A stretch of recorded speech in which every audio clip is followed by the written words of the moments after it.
ہم لوگوں کی ناراضگی سے تو ڈر جاتے ہیں، لیکن کیا ہمیں اللہ کی ناراضگی سے کبھی ڈر محسوس ہوا؟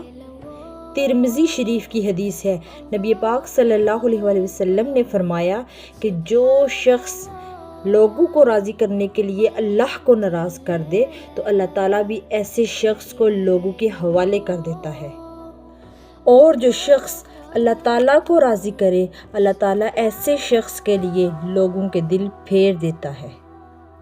اصل کامیابی یہ نہیں کہ لوگ ہمیں اچھا کہیں، اصل کامیابی یہ ہے کہ ہمارا اللہ ہم سے راضی ہو جائے، کیونکہ اگر اللہ ناراض ہو گیا تو لوگوں کی تعریف ہمارے کسی کام کی نہیں، اور جب اللہ راضی ہو تو لوگوں کی ناراضگی ہمیں کوئی کسی قسم کا نقصان نہیں دے سکتی۔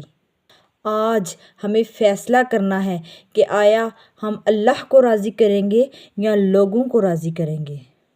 اگر میری بات دل کو لگے تو اس کو دوسروں تک لازمی شیئر کیجیے گا۔ جزاک اللہ۔